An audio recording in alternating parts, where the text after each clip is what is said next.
warahmatullahi wabarakatuh. Bertemu lagi dengan saya Lucy Lucianda dalam video pembelajaran IPA kelas 8. Hari ini kita bahas tentang zat aditif dan aditif yang terdapat pada makanan. Yuk kita simak penjelasannya. Zat aditif. Ada yang tahu apa itu zat aditif? Zat aditif itu adalah zat yang sengaja ditambahkan ke dalam makanan maupun minuman. Tujuannya adalah agar menambah cita rasa dan mempercantik warnanya atau tampilannya. Nah, misalnya kamu sering tidak jajan minuman yang berwarna-warni? Karena warnanya cerah dan berbagai macam rasa ya. Misalnya ada rasa anggur, itu apakah itu jus anggur? Itu bukan ya. Jadi itu perasa anggur. Nah, perasa ini disebutkan zat aditif. Nah, penambahan zat aditif ini Ibu jelaskan lagi. Tujuannya adalah untuk memperbaiki penampilan makanan tersebut atau minuman tersebut. Kemudian untuk menambah cita rasa, misalnya rasa anggur, rasa stroberi, dan macam-macam buah-buahan lainnya ya. Kemudian bisa juga teksturnya jadi lebih, misalnya biar lebih kenyal, biar lebih empuk, biar lebih lembut, biar lebih renyah. Kemudian aroma, mengeluarkan aroma. Selain ada rasa, misalnya tadi yang rasa buah stroberi, nah itu juga ada aromanya meskipun itu bukan jus stroberi kayak gitu ya. Kemudian selain itu juga ketika makanan dicampur dengan zat aditif maka akan lebih awet. Daya simpannya lebih lama. Nah, apa saja sih zat aditif yang ada di dalam makanan itu? 1. Pewarna makanan. Nah, pewarna makanan ini ada yang alami dan ada yang buatan. Yang alami biasanya ciri-cirinya itu warnanya sangat mencolok, warnanya sangat cerah seperti ini. Ini makanan jajanan pasar ya, makanan tradisional. Kita banyak menemukan ini dengan warna yang sangat cerah. Nah, ini kebanyakan menggunakan pewarna makanan tapi bukan yang alami ya. Sebetulnya sehat tidak? Sehat ya, asal sesuai dengan takaran kesehatan jumlah penggunaan zat pewarnanya ya. Kemudian pedagang untuk menambah manis makanan, kalau misalnya pakai gula asli itu harganya lebih mahal, maka dia biasanya menggunakan zat pemanis. Nah, untuk warna yang alami, ini warnanya memang tidak secerah warna kimia, tapi pastinya lebih sehat ya.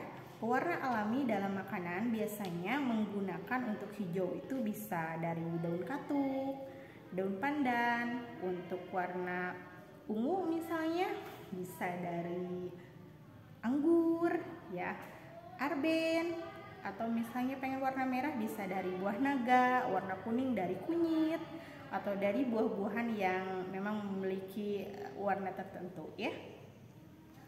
Selanjutnya yang kedua adalah pemanis. Tadi sudah Ibu sebutkan, pemanis juga ada dua macam. Ada pemanis yang alami, misalnya dari gula tebu, kemudian dari gula aren ya. Ada pemanis buatan. Pemanis buatan itu biasanya namanya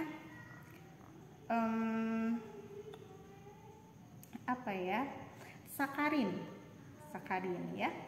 Kemudian ada aspartam. Kemudian ada siklamat. Nah, itu adalah pemanis buatan. Biasanya pemanis buatan ini cocok digunakan untuk seseorang yang menderita penyakit diabetes. Kemudian yang ketiga ada pengawet. Pengawet makanan sangat diperlukan apalagi untuk seorang penjual makanan atau pedagang makanan. Kenapa? Karena kadang kan makanan itu tidak langsung terjual semua, tidak langsung termakan habis pada hari itu. Jadi disimpan misalnya di kulkas. Nah, ternyata agar penyimpanannya lebih awet itu harus menggunakan pengawet makanan. Nah, pengawet makanan ini juga ada yang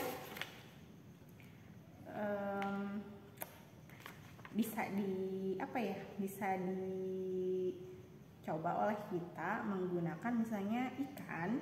Kalau mau awet itu dijadikan dendeng ikan misalnya ya. Dendeng ikan ini bahan utamanya adalah gula dan garam. Itu membuat makanan ikan tersebut menjadi awet tahan beberapa hari ya. Apalagi kalau kondisi kering, itu bisa bertahan mungkin beberapa minggu ya.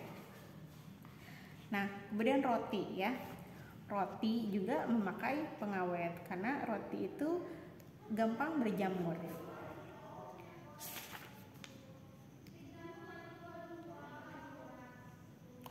Oke, sebetulnya metode pengawetan itu selain menggunakan zat kimia atau misalnya memakai garam, gula tadi, bisa juga dengan tadi misalnya ikan dikeringkan ya. Artinya si bahan makanannya itu dipanaskan, kemudian dibekukan.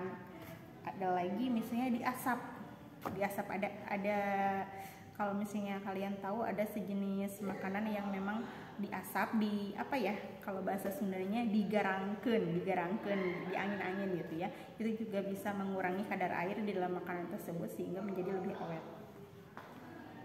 Kemudian di dalam makanan juga terdapat penyedap. Misalnya di dalam mie ayam, di dalam bakso, pokoknya segala macam masakan yang misalnya kayak bakso itu memakai penyedap, atau masakan di rumah juga pasti memakai penyedap kebanyakannya ya. Pecin ya kalau misalnya bahasa sehari-harinya, peptin. Sepertinya itu boleh tidak? Boleh, asal sesuai takaran ya. Jangan terlalu banyak karena nanti bisa menyebabkan sindrom apa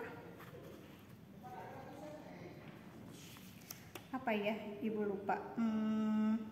Oh iya, Chinese Restaurant Syndrome. Jadi sindromnya ini sesak napas, pusing, mulut terasa kering, mual ya. Itu kalau kebanyakan makan MSG atau pepsin atau pecin kita menyebutnya ya. Jadi kalau bisa kurangi sedikit aja atau secukupnya saja ya untuk menggunakan penyedap ini. Ada penyedap yang alami, yaitu bisa didapatkan dari daging, misalnya dari ikan ya, daging ayam atau sapi, daging domba, itu dalam bentuk kaldunya bisa dididihkan air, kemudian dimasukkan dagingnya, nanti akan keluar minyak-minyaknya, kaldunya. Nah, itu disimpan ke dalam botol lalu disimpan ke kulkas. Itu bisa digunakan ketika kita memasak kalau misalnya kita tidak mau menggunakan penyedap kimia atau penyedap buatan ya. Oke, selanjutnya ada pemberi aroma. Nah, pemberi aroma ini biasanya ditambahkan pada kue dan minuman. Kamu aromanya suka aroma apa? Misalnya kalau minuman aroma melon kayak gitu ya. Jadi wanginya wangi melon, wangi buah-buahan yang lain gitu. Atau misalnya dalam makanan tertentu juga wanginya wangi kayak daging sapi panggang gitu, padahal itu bukan sapi panggang kayak gitu ya. Jadi ditambahin aromanya di situ.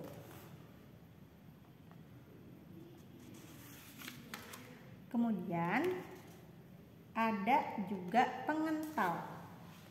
Nah, makanan apa ya yang sering ditambahkan pengental?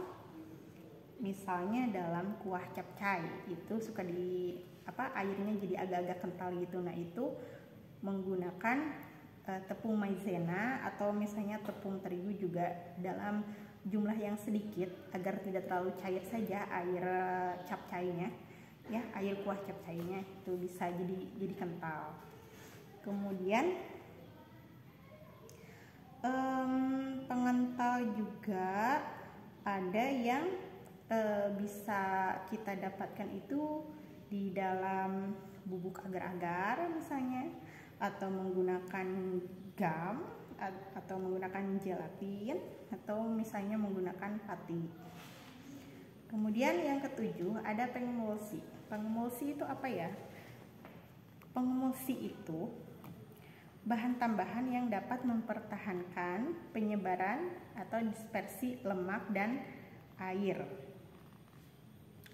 Jadi lemak dan air itu bergabung. Sebetulnya bisa nggak sih lemak dan air, misalnya minyak dan air disatukan, dicampurkan, bercampur? Tidak. Tidak ya, pasti kalau misalnya air yang banyak berarti minyaknya berada di atas ya. Kalau misalnya minyaknya banyak berarti airnya ada di atas. Jadi yang lebih lebih ringan pasti ada di atas. Mereka nggak bisa bercampur. Nah, ada zat namanya pengemulsi yang bisa mencampurkan air dan lemak. Contoh zat pengemulsi makanan adalah lecitin. Nah, lecitin ini banyak digunakan dalam pembuatan mayones.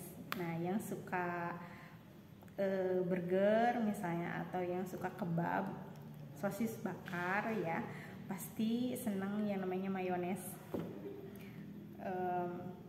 Nah, lecitin ini adanya di mana sih? Kita bisa dapatkan lecitin itu di apa? Di kuning telur, kemudian di kedelai.